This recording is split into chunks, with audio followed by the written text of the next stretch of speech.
and I'm excited to be part of today's discussion on the role of social media in promoting cultural tourism specifically. It is important that people should pay attention to it because tourism now will be talking about story, talking about experiences, talking about what we do when we leave our comfort zone. And I succeeded in developing a new model to evaluate the storytelling in marketing. So what is the component of this storytelling model that you have developed? Four of them are structure, engagement, relatability, and metrics. Why are you interested in tourism? So my family are all travelers. What makes you to travel apart from the curiosity? In one word, if I want to answer that, I look for experience. I wanted to spend some moment to tell people where they should visit in your country. It is really hard for me to pick just one city or destination, but if I have to do that, I would name the city Shiraz.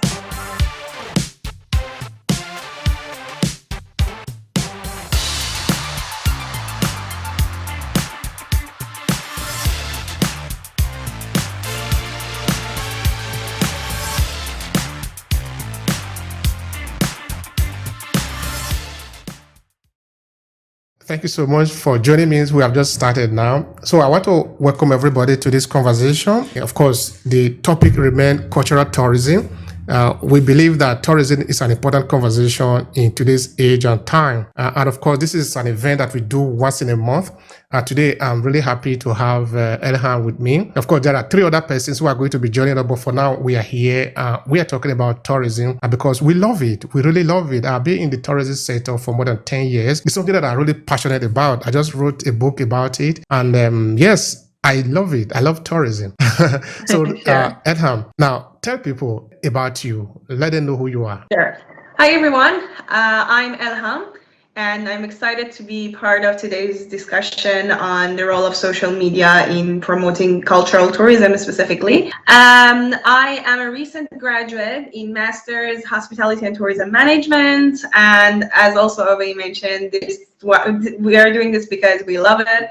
And this is what we're passionate about. And actually, because we're discussing more marketing sides to this industry, I would like to also mention that my dissertation also focused on marketing in tourism, and I succeeded in developing a new model to evaluate the storytelling in marketing. So I think that's it from my side now. All right, that's interesting. You know, you make it even more interesting there that you have developed a new model for marketing in tourism.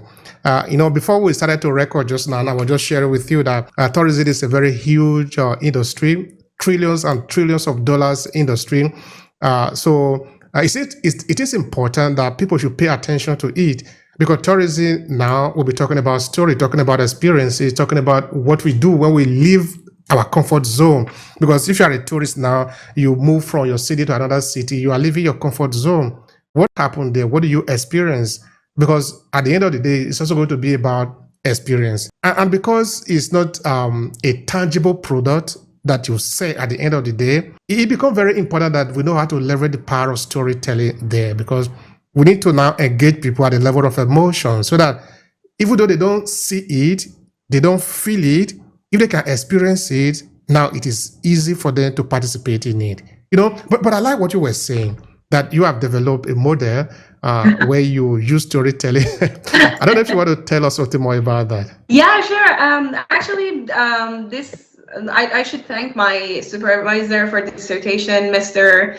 Paul Bamber, as well here, because he really encouraged me to do so. So I was looking deep into a case study for a marketing campaign that was integrated with storytelling. So as I was going through the research, I found a lot of different theories and framework to evaluate storytelling and marketing in general, but none of them actually met my expectations. I mean, they were maybe too detailed and I needed a more cohesive framework. So my supervisor suggested that I could develop a model based on those theories.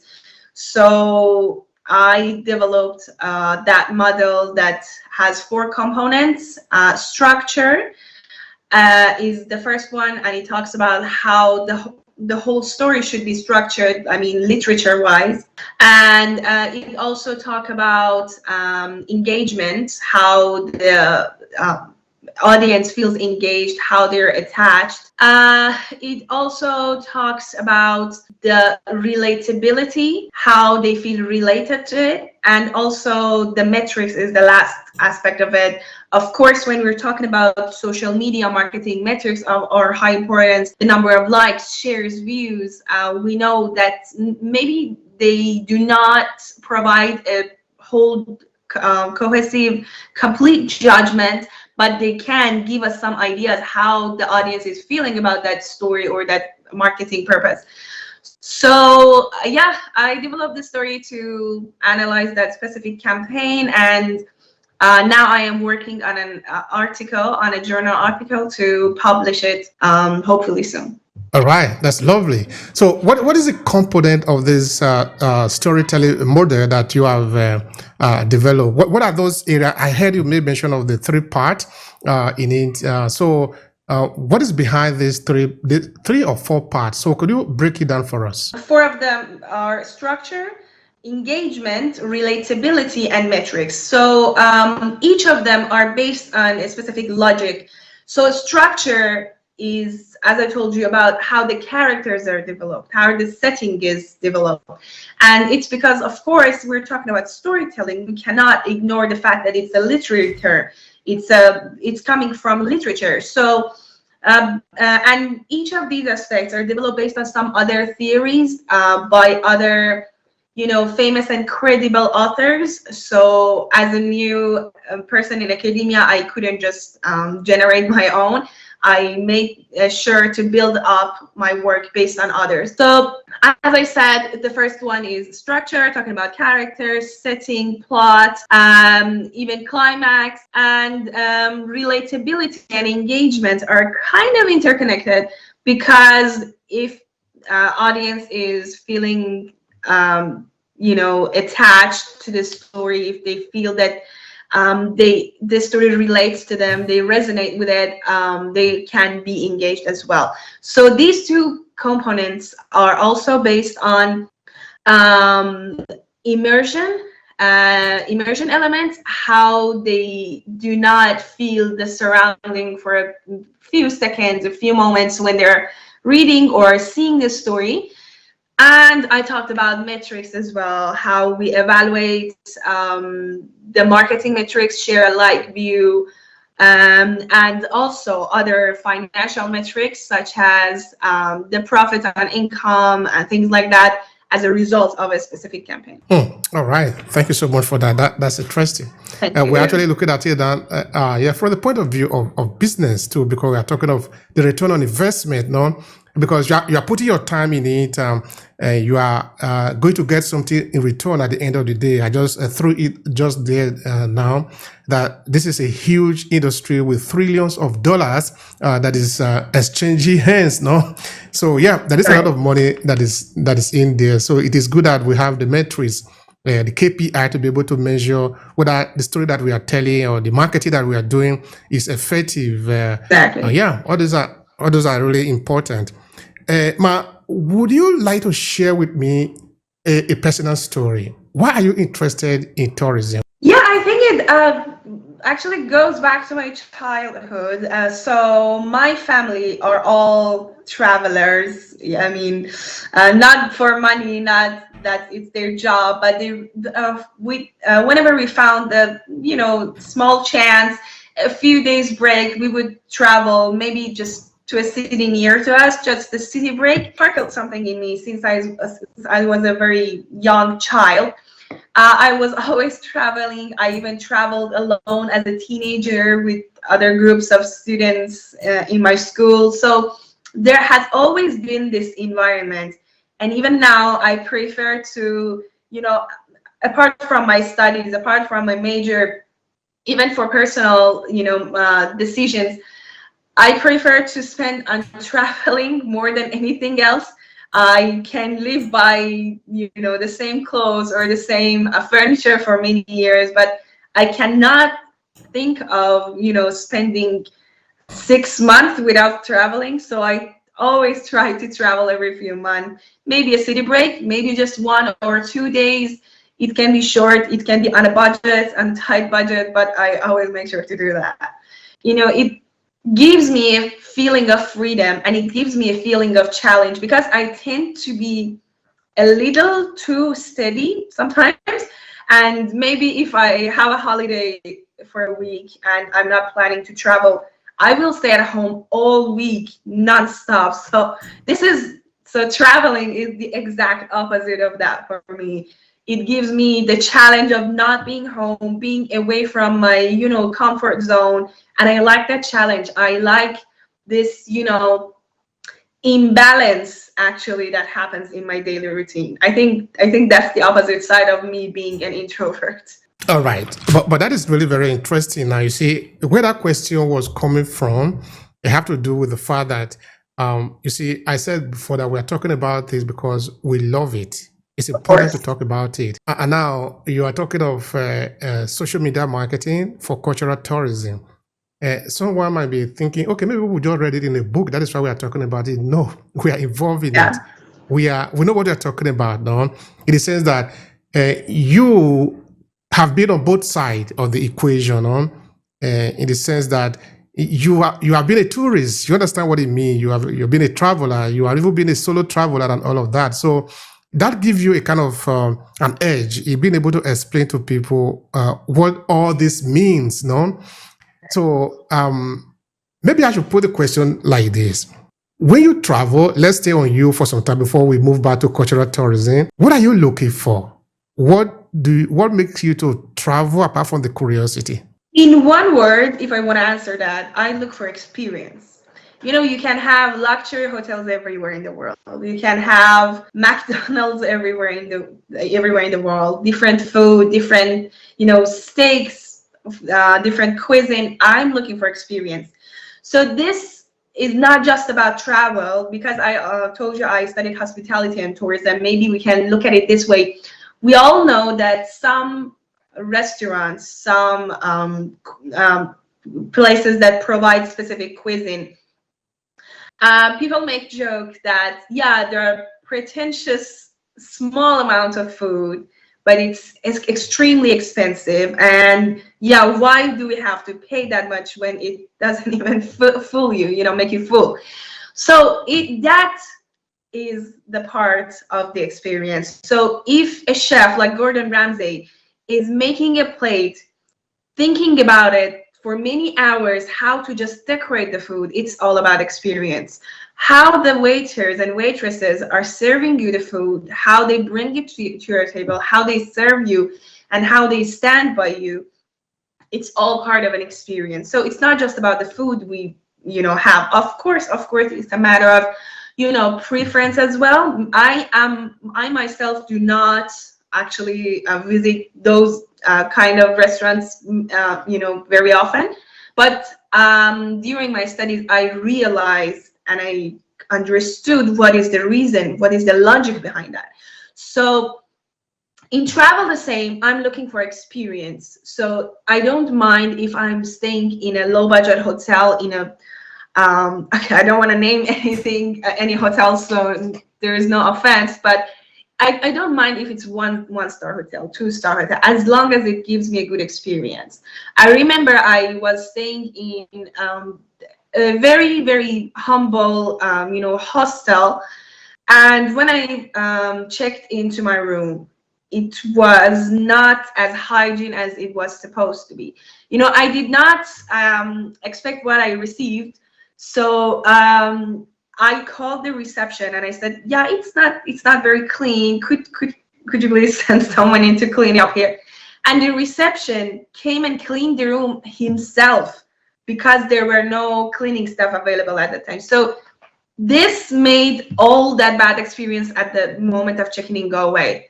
I was not thinking about how dirty it was at the beginning. And although he did his best, it was not very, very clean as I wanted it, but it really meant something to me that this receptionist is going beyond his responsibilities just to make me feel better.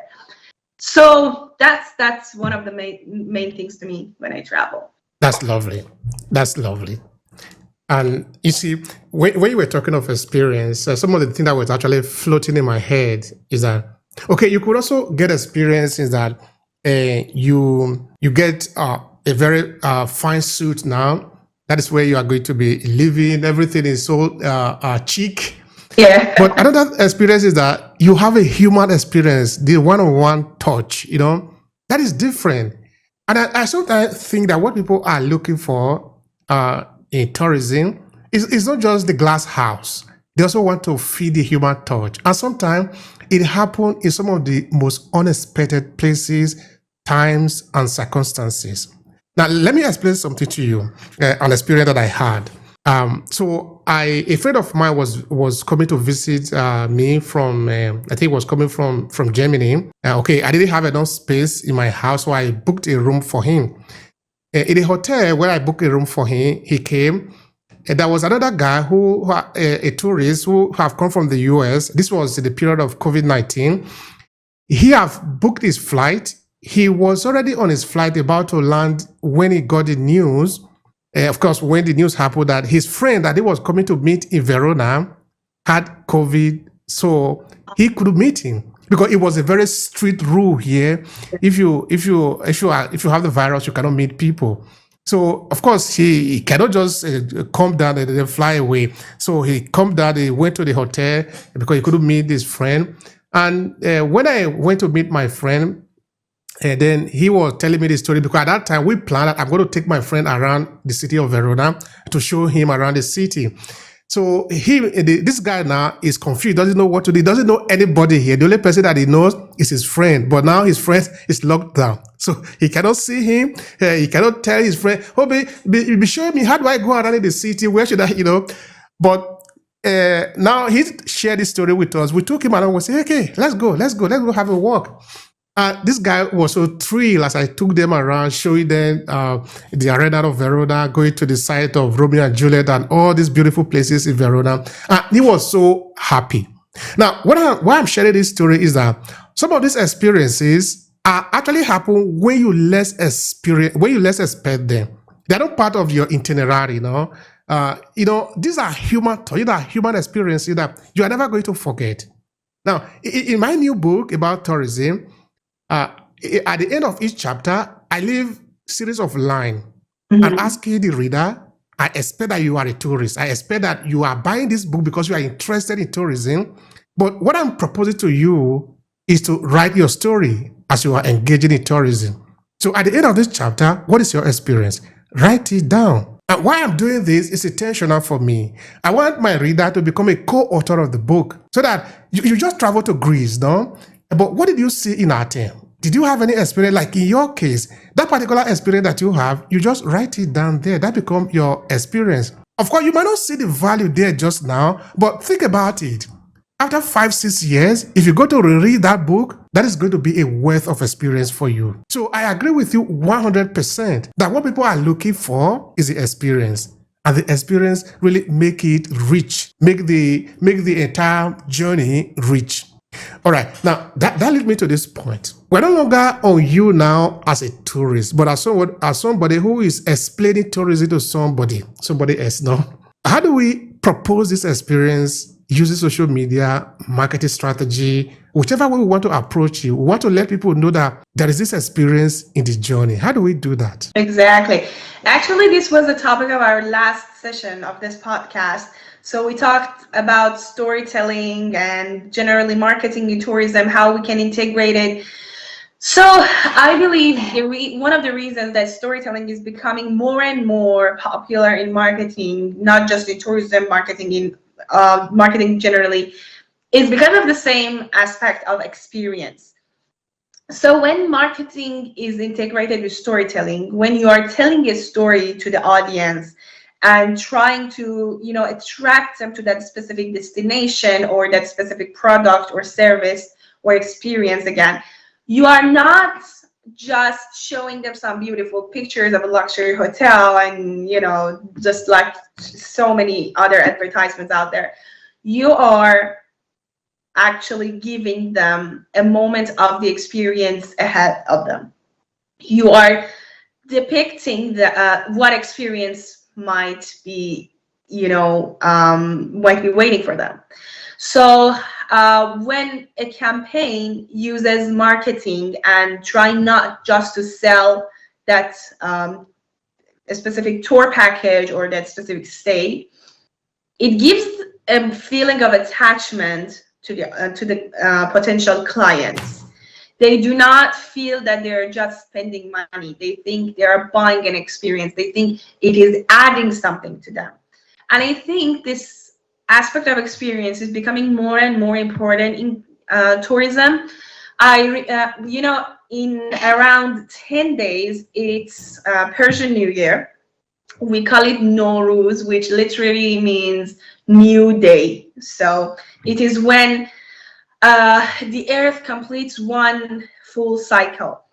And we have 2 weeks of holiday. I remember when I was a child, and even until a few years ago, until 4 or 5 years ago, people would all go to different places, maybe the north of Iran because of the sea, maybe to the south because of Persian Gulf, maybe to the west because of all the beautiful nature, and it's spring, and the weather can be very delightful. But now I can see a lot of travel agencies that during the recent years, they have been advertising a different travel for Persian New Year, and that is travel to Tajikistan, which is a neighboring country to Iran. They also speak Persian, and they also celebrate Nowruz, the Persian New Year. So why is that? It's because they are still celebrating it in the traditional way that Persians did many, many, many years ago that might be forgotten in Iran. So people are trying to, go back to their roots. They're trying to feel that authentic cultural experience. We might think that we are getting away from our traditions. I mean, not just Iran. In a lot of different countries, people may feel the same. But I think the awareness that has, that has become as a result of awareness by social media is also helpful in that aspect. I think cultural tourism is becoming more and more important to people. All right. Thank you so much for that. And I think we both agreed on that. This is okay. Before I will share it with you, our project at DMT that is entirely built around cultural tourism, where we are focusing on the African diaspora and looking at culture as a tool to be able to explore our tourism exchange. Because there is a lot that we can actually do about that. Just now, I was sharing with you that the patron city the patron city of where I am is an African. So for me, it's particularly important that I can share this story with other Africans who are coming from different parts of the world to visit the city of Verona. Okay, I understand that you want to maybe come here because you have heard of this of the story of Romeo and Juliet. That is fine. I have no dispute about that. But I want you to also know that there is a deep African root here in this city. It is a joy for me to be able to share that part of the story with you. And I believe that this is something that we can do anywhere. It's giving a different vibe to the entire narrative. So that now I'm not just telling you, come and just see the mountain, but let's look at also the story behind it. Let's look at why do people do what they do? How do they do what they do? In fact, one of the persons that I shared this project with was telling me, what if we also include agriculture in it? Like we can take people to the farm and show them how we cultivate the food that you eat. This is also part of the story, And we develop another project in there that we are trying to inculcate into the entire facet of the project. And I think this is really very important because many of us, we eat apple, we eat oranges and all of that. Imagine what could happen if you have the chance to be able to go to the farm of the person who is cultivating the apple. He tells you how they harvest it, how they plant it, and you have the chance to be able to stay with this person for maybe like 2 or 3 days, planting with him or her. You are having an experience. Okay, I understand this might not be what you usually do when you talk about tourism because you want to go and rather start moving around the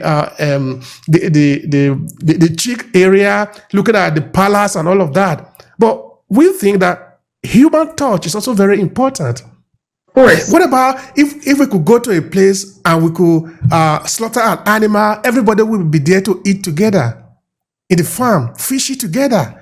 Now you learn, now you see, now you know how the people are the people. This is who made this is what made them who they are. In this way, you really have a deep personal touch with the human being. So that it's not just a color now, it's not just the design now, is the human element that is going to drive that conversation. So this is why I think it is important that culture should play a pivotal role in the new form or the new wave of tourism. Of course, we are not eliminating other part that you can enter into your boat and start listening to music and all of that. That is fine. I'm not disputing that. But let's see if we can be on the ground, if we can sit in a campfire and listen to story, hear each other's talk. You see? Yeah, I totally agree with you. And, to support that idea, there were times that people were traveling for the sake of monuments, to see the Statue of Liberty, to see Eiffel Tower, to see a specific river or something. They are still beautiful. They are still amazing. It is always, a pleasure to visit them. But I think you have also seen the trending, content on TikTok and Instagram where they go to Eiffel Tower and they look at it and say, oh, okay, that's it, then let's go home. That's where we're talking about experience. That's where we're talking about culture. So if I visit France, I don't want to just go and look at a tall building named Eiffel. I want to know what happened there. I want to know how it was built. I want to know the experience that was made there. I want to know the stories of the people who were having a moment there. This is something that makes that travel memorable for you. Other than that, it is just a building. It is an amazing building, of course. No offense to that. It is one of the main, most prestigious buildings in constructors in the world. But the experience matters the most, I guess. This is the same about cultural aspect when we talk about it. So many hotels, many resorts are providing luxurious services, and in different prices now. It's not unachievable anymore. So what makes a stay, a travel, a trip different than others? What makes it sell really is the experience. So I will later talk about that specific marketing campaign that I studied in my dissertation, and that showcases the importance of culture and experience as well. All right. Thank you so much for that. Is there a way that maybe social media can become a tool? Okay, we're looking at maybe some of the strategy that to be able to create visibility for your market, okay, for your marketing as a tourism expert in this field now. So maybe, for example, you want to use Facebook, Instagram, because a tourism or the field of tourism have a lot of visible elements. In the sense of, okay, the building, you can see it. You talk of the picture. Okay, before we were talking behind the camera, we were talking about video editing and all of that. All these are very relevant in tourism, So how could we use social media to create visibility for the tourism business? Yeah, I think that social media is a tool now that cannot be neglected. I said it last session too, that I cannot imagine a marketing campaign without using social media. So, of course, there are still other ways than just using Instagram, TikTok, Facebook, but we cannot deny the fact that a lot of audience is attracted solely through social media. So when maybe it's the time I talk about that campaign. So the campaign was set by Accor. It's one of the largest and leading hospitality companies in the world, standing next to other linchpins of the industry, such as Hilton, Marriott. So they're based in France, but this campaign focuses on other locations that are actually in Asia and around Middle East. So we're talking about more of a traditional environment. The marketing campaign produced 2,000 videos and pictures to be shared over their websites, so Instagram, TikTok, Facebook. But among all the social media, Instagram was the most, was the focus actually. And the number of shared content on Instagram was much more than others. So the name of the campaign is For All the Travelers in You. It integrates storytelling and it tries to focus on specific features of the destination. It tries to promote this destination itself rather than selling the product, the service that they are providing. So in the videos and pictures, what you could observe is that the theme of the music matches the destination. So if it is showcasing India, the music is Indian. If it is an Arab country, the music is Arabian. So with that, it shows pictures and visual content of what you can actually do in that destination. And but what you can do, I don't mean visiting the monuments. It is going into the streets, visiting the traditional markets, getting doing a hike somewhere in the nature. And this was a very, very successful campaign, and it won actually an award for their marketing strategy.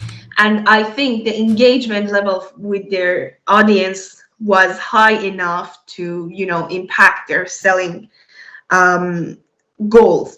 So to answer your question, I think when such a company that is a linchpin really in this industry tries to use social media more than any other thing, it actually proves the importance of social media in making visibility of those places that might not be really a frequent destination for tourists. All right. Thank you so much for that.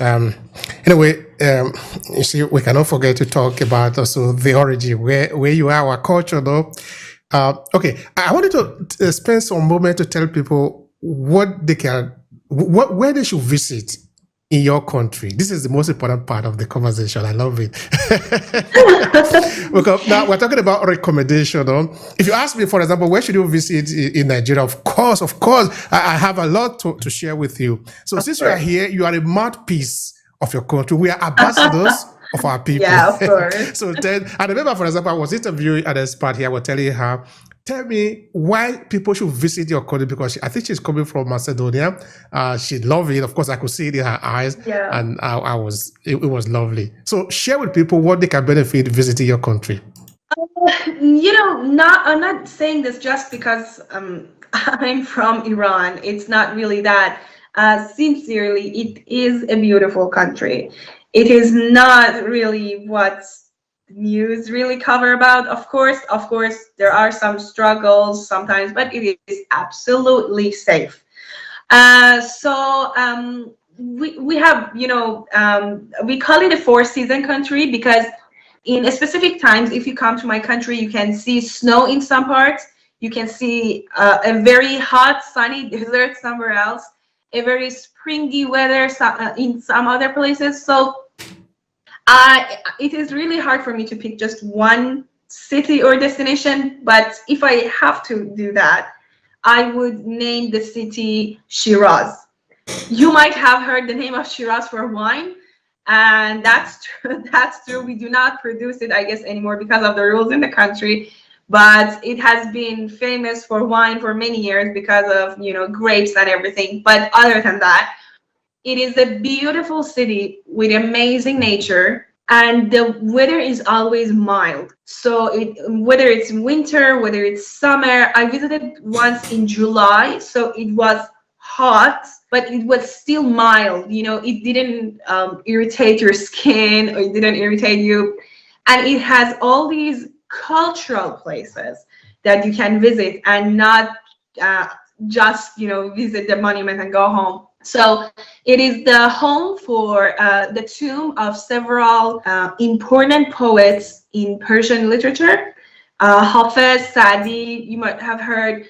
And when you go to the tomb, it actually gives you the experience. There are people reading those poems out loud. Some people are selling small pieces of poetry. And at night, when they actually turn on the lights around it, it makes this magical environment that you really don't want to leave. I remember in one of these tombs, I spent 3 to 4 hours. It's not a very big place to visit. A Four lot of hours. yeah. I'm not What exaggerating. were you So doing in 4 hours? Explain to us. yeah, that's what I'm telling you. It's the environment that catches you. So and maybe it's because I'm Persian. I understand that poetry maybe more than someone who does not speak the language, but the poetry is so deep and it actually matches the environment so well that you don't want to leave. You just I was thinking I would regret it if I didn't stay longer. And when I left the other day, I was thinking of going back there again, but I couldn't because it is still a lot to see in Shiraz.